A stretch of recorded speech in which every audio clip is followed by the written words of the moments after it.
Chapter 1, Preliminary Provisions, Section Number 1, Title, This Act shall be known as the Cybercrime Prevention Act of 2012, in which is Republic Act 10175, in which is this Republic Act is ma-prevent nato ang cybercrime through the nga act. Section number 2, Declaration of Policy. The state recognizes the vital role of information and communications industries in the nation's overall social and economic development, such as content production, telecommunications, broadcasting, electronic commerce, and data processing.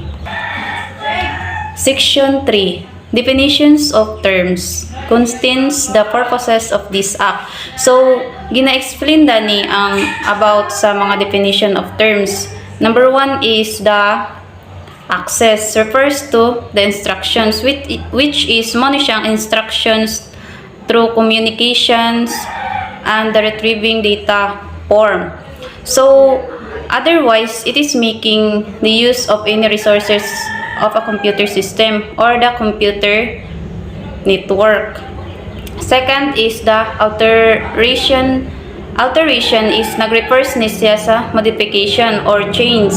So pagbago in a form or substance or an existing computer data or program. Communication. Ang communication is nag-refer siya og transmission of information through ICT, such as the voice, video, and other form of data. Computer. Computer means mo ni siya ang data processing or the communications logical, arithmetic or mo ni siya ang ginagamit nato through social media. So, computer data. Computer data is nag-refer siya og any representation of facts, information, or concepts in a form of suitable for processing. Computer program is nag-refer ni siya sa instruction executed by the computer to achieve intended results. Computer system is nag-refer siya og any device or group of interconnected without right, refers to either conduct undertaken or conduct not covered. Cyber means mo na siya ang through computer or a computer network, the electronic medium in which online communication take place. So cyber mo na siya ang kuan gina-refer sa computer. So, the next one is the critical infrastructure, which means the computer systems or the what we call network. So, cybersecurity is nag-refer ni siya sa collection of tools such as sa mga policies, risk management approaches, such as actions, trainings, and mga best practices. So, database refers to a representation of information such as knowledge, facts, concept, or the instructions. Interception. So, interception means mo ni siya ang refers to listening through recording, monitoring, or the surveillance of the contents of the communication. So, the next one is service providers, which refers any public or private entity that provides the user of its service the ability to communicate by means of a computer system. So, through public or private nga nag-communicate ka through the use of computer systems. The next one is the subscribers information, which is kanang mga information nga nag-contain in the forms of computer data. The next one is the traffic data or non-content data, which means this It means that the computer data other than the content of the communication. But this was limited to the communication or result. Destination, route, time, data, or size, duration, or type. Chapter 2, Punishable Acts. Section 4, Cybercrime Offenses. Contains the offense of cybercrime under this act. Those are the offenses against the confidentiality, integrity, and availability of computer data and systems.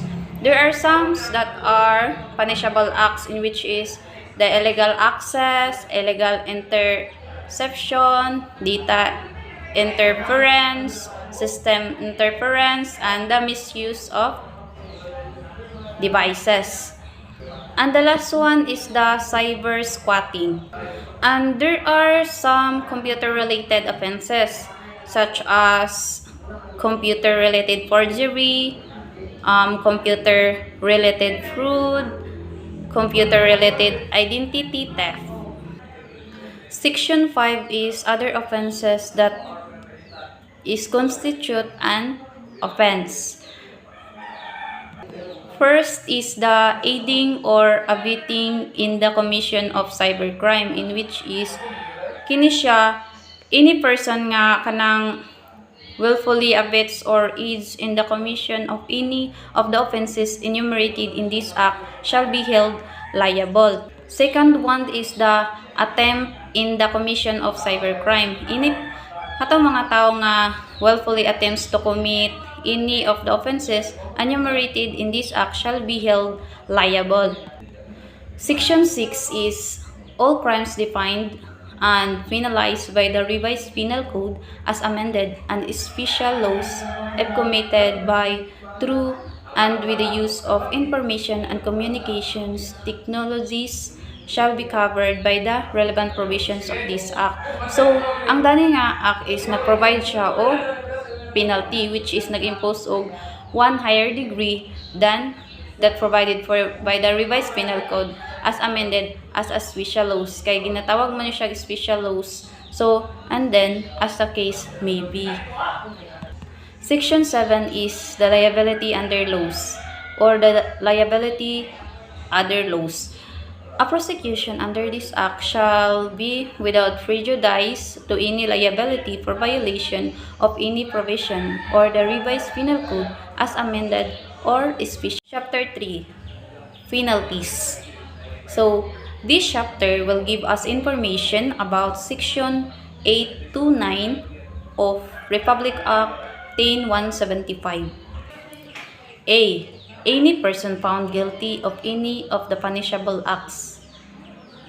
So, first is the computer-related offenses, which is the computer-related offenses is na siya punishment, which is the prison mayor or a fine of at least 200,000 pesos up to a maximum amount commensurated to the damage incurred or both. B. Any person found guilty of the punishable act under Section 4A 5. So the misuse of devices, which is kanang this is ang iyang punishment tani is the imprisonment of prison mayor or a fine of not more than 500,000 pesos or both. C. Any person found guilty of any of the punishable acts enumerated in Section 4C 1. The cyber sex shall be punished with imprisonment. So, ang iyang punishment is the prison mayor and a fine of at least 200,000 pesos, but not exceeding 1 million pesos. D. Any person found guilty of any of the punishable acts enumerated in Section 4C 2. It is the child pornography shall be punished with the penalties enumerated in Republic Act number 9775 or the Anti-Child Pornography Act of 2009. The penalty provided is that 1 degree higher than the provided for in the Republic Act number 9775 if committed through a computer system. E. Any person found guilty of any of the punishable acts enumerated in Section 4C 3. So, it is the unsolicited commercial communication, which is the punishable is the imprisonment of arresto mayor or a fine of at least 50,000 pesos but not exceeding 250,000 pesos. F. Any person found guilty of any of the punishable acts enumerated in Section 5. So, which means mauna siya ang other offenses in which shall be punished with the imprisonment 1 degree higher than that of the prescribed penalty of the offense or a fine at least 100,000 pesos but not exceeding 500,000. Chapter 4. Enforcement and Implementation. Section 10. Law Enforcement Authorities. The National Bureau of Investigation or NBI and the Philippine National Police or PNP shall be responsible for the efficient and effective law enforcement of the provision of this Act. Section 11. Duties of Law Enforcement Authorities. To ensure that the technical nature of cybercrime and its prevention is given focus and considering the procedures ended for international cooperation, law enforcement authorities, specifically the Computer or Technology Crime Division. Section 12. Real-time collection of traffic data. Law enforcement authorities with due cause shall be authorized to conduct or record by technical or electronic means traffic data. Section 13. Preservation of computer data. The integrity of traffic data and subscriber information relating to communication services provided by a service provider shall be preserved for a minimum period of 6 months from the data of the transaction. Section 14. Disclosure of computer data. Law enforcement authorities, upon securing a court warrant, shall issue an order requiring any person or service provider to disclose or submit subscribers' information, traffic data, or relevant data. So, dapat ang law enforcement is secure siya upon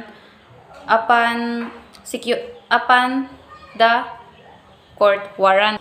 So, as a law enforcement, dapat ang mga information, mga relevant information is naka-disclosure siya, in which is to prevent and to secure. Section 15. Search, seizure, and examination of computer data. Where a search and seizure warrant is properly issued, so kung it is kanang dapat naka-proper issue siya when it is come to the search and seizure. So, the law enforcement authorities shall likewise have the following powers and duties. So, the only have powers and duties is only the law enforcement authority. Section 16. Custody of computer data. All computer data, including content and traffic data, examined under a proper warrant. So, ang about dani is naana tanan data in which is na mga computer data, mga content and traffic data examined under a proper warrant. So, in which is naka-proper warrant siya. Section 17. Destruction of computer data. Upon expiration of the periods and as provided in Section 13 and 15, service providers and law enforcement authorities shall immediately and completely destroy the computer data subject of a presentation and examination. So, ang usa ka data, if na-expire na siya, is the law enforcement provides will be kanang dapat katong tanan nga data is ma-delete na to siya or i-erase na to siya because of that information or that data is already expired or ma-completely destroyed. Section 18 is the exclusionary rule. Any evidence procured without a valid warrant or beyond the authority of the same shall be inadmissible for any proceeding before any court or tribunal. Ang katong mga evidence is nga katong walay mga valid warrant or beyond the authority na is inadmissible na siya, which is mapawalang bisa siya. Section 19. Restricting or blocking access to computer data. When a computer data is prima facie found to be in violation of the provisions of this Act, the DOJ shall issue an order to restrict or block access to such computer data. So, ang computer data daw is prima facie.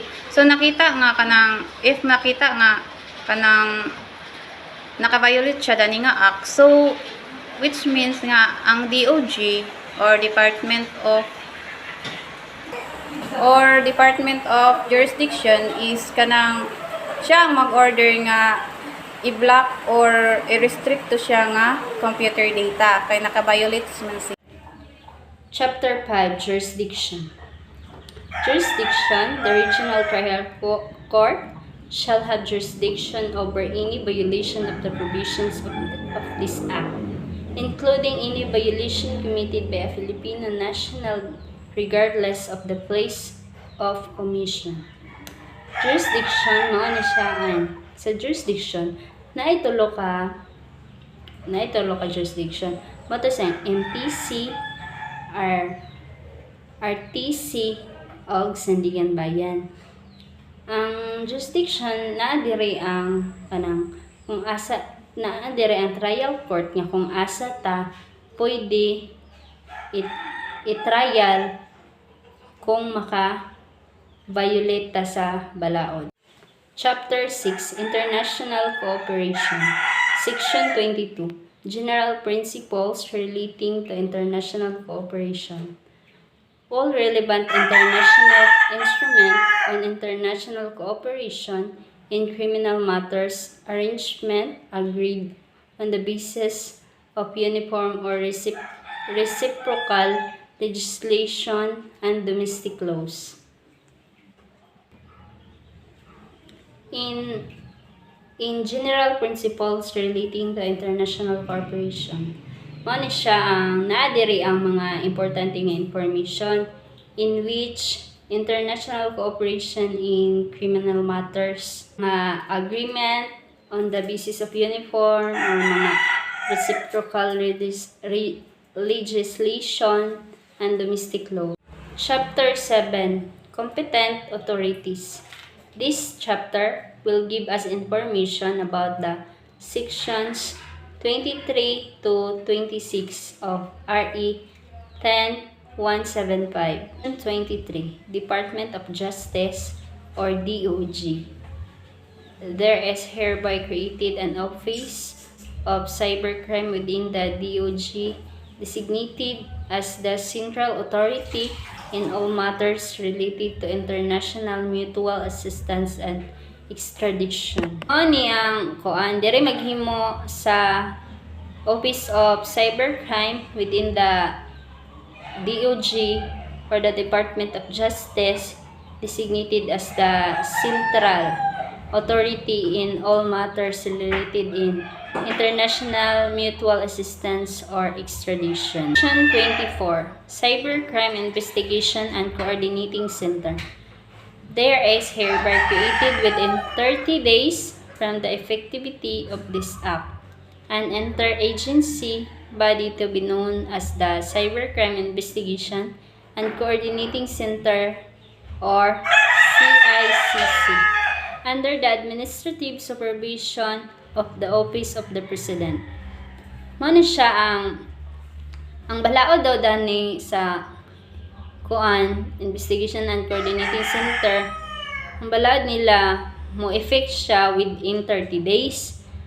The interagency body to be known as the Cyber Investigation o ang Coordinating Center. Diri na dayon magsugod og investigate ng taga-cybercrime. And under the administrative supervision of the Office of the President. Section 25. Composition. The CIC shall be headed by the Executive Director of the Information and Communications Technology Office under the Department of Science and Technology, ICTO or DOST, as chairperson with the Director of the NBI and Vice Chairperson. Diri daw sa composition, ang ilang dala diri or leader mo ang Executive Director sa Information and Communications Technology Office under the Department of Science and Technology or what we call ICTO or DOST as chairperson with the Director of the NBI as vice chairperson. Section 26. Powers and functions. The CICC shall have power and functions. Section 26. Powers and functions. The CICC shall have powers and functions. Section 27. Appropriations.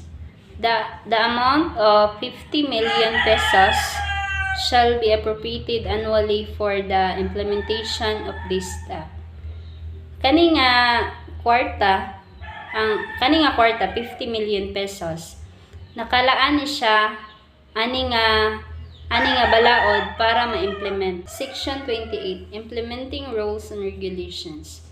The ICTO and DOST, the DOG and the Department of the Interior and Local Government or DILG shall jointly formulate the necessary rules and regulation within 90 days from approval of this act for its effective implementations. Ang kasabutan ni ang ICTO o DOST o ang DOG nga mga department o ang Interior and Local Government or DILG ga sanib pwersa sila ba magtapok sila para makahimo sila og rules and regulations within 90 days.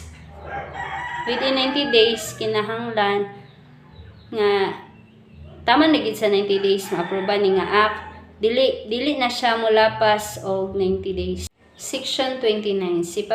Separability clause.